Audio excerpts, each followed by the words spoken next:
নমস্কার বন্ধুরা, আমি রেখা ঝটপট রান্নায় আপনাদের সবাইকে স্বাগত জানাই। আবারও হাজির হয়ে গেলাম আজকের রেসিপি নিয়ে। তো চলুন রেসিপিটা শুরু করি। সকাল কিংবা বিকেলে কি নাস্তা খাবেন ভাবছেন? এইরকম একটা নাস্তা ট্রাই করে দেখতে পারেন। খেতে জাস্ট অসাধারণ লাগে আর বানানোটা একেবারেই সহজ। প্রথমেই দেখুন, একটা মিক্সিং বোলের মধ্যে দুটো মিডিয়াম সাইজের আলু ছোট ছোট টুকরো করে কেটে সেদ্ধ করে নিয়েছি। এইবার এর মধ্যে দেব একটা ছোট সাইজের পেঁয়াজ কুচি, 3-4টা কাঁচা লঙ্কা কুচি। ঝালটা আপনারা পরিমাণ বুঝে দেবেন। আর দিয়ে দেবো কিছুটা ধনেপাতা কুচি। একেবারেই সামান্য পরিমাণে দিয়ে দিলাম হলুদের গুঁড়ো, আর সামান্য পরিমাণে দিয়ে দিলাম লঙ্কার গুঁড়ো, আর সামান্য পরিমাণে দিলাম জিরে গুঁড়ো, স্বাদ মতো লবণ দিয়ে দিলাম। সবশেষে দিয়ে দেবো ম্যাগি মশলা। এবার সব কিছু খুব ভালোভাবে মিক্স করে নেব।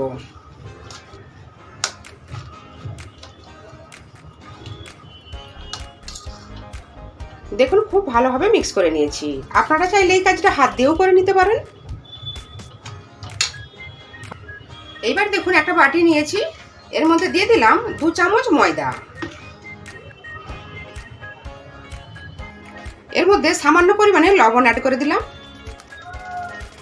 এইবার এর মধ্যে অল্প অল্প জল দিয়ে একটা ব্যাটার রেডি করে নেব। দেখুন, ব্যাটার আমাদের রেডি। ব্যাটারটা খুব ঘনও হবে না, খুব পাতলাও হবে না।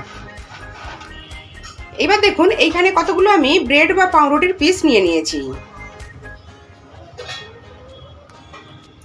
ব্রেডের একটা পিস নিয়ে নিলাম।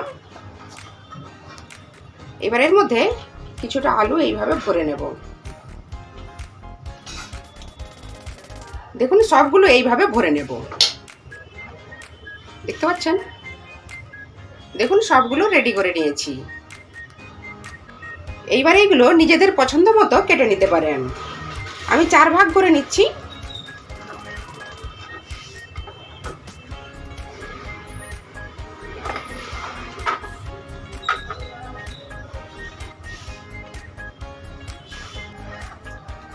আমি ছুরি দিয়ে কেটে নিচ্ছি, আপনারা চাইলে কাঁচি দিয়েও কেটে নিতে পারেন।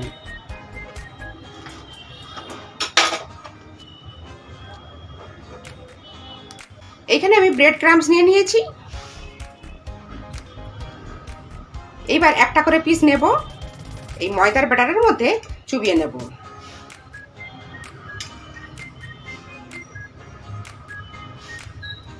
এবার ব্রেড ক্রাম্বসের মধ্যে দিয়ে দিলাম। ব্রেড ক্রাম্বসটা কোট করে নেব এইভাবে। দেখুন, একটা আমাদের রেডি। এইভাবে সবগুলো রেডি করে নেব। দেখুন, সবগুলো আমাদের রেডি হয়ে গেল। এইবার ভাজার পালা। এখানে দেখুন, গ্যাসের ওভেনটা অন করে একটা কড়াই বসিয়ে দিয়েছি, আর এর মধ্যে পরিমাণ মতো রিফাইন তেল দিয়েছি। তেলটা আমাদের খুব ভালো মতো গরম হয়ে গেছে। এইবার এই গরম তেলের মধ্যে এইভাবে একটা একটা করে দিয়ে দেবো আর ভেজে নেব।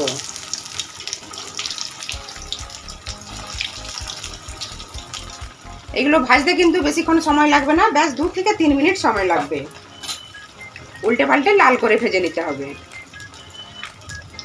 খুব সহজ একটা নাস্তার রেসিপি, অবশ্যই একবার বাড়িতে ট্রাই করবেন, আর কেমন লাগলো আমাকে জানাতে ভুলবেন না।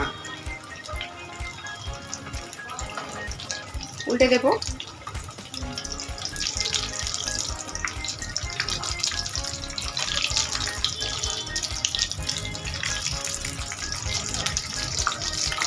যে কোনো সসের সাথে কিংবা চা কফির সাথে খেতে কিন্তু দারুণ লাগে। দেখুন, এইগুলো আমাদের রেডি হয়ে গেল। এবার তেলটা ঝরিয়ে তুলে নেব।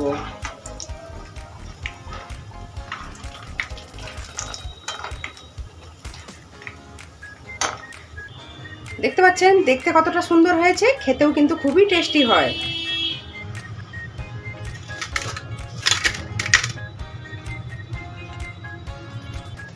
সেম প্রসেসে বাকিগুলো ভেজে নেব।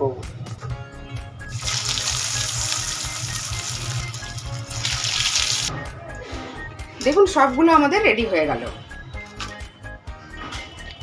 স্ন্যাক্সের সাথে যে কোনো সস দিয়ে কিংবা চা কফির সাথে স্ন্যাক্স হিসাবে নিতে পারেন। আজকের এই নাস্তার রেসিপি আপনাদের কেমন লাগলো? নিশ্চয়ই ভালো লেগেছে।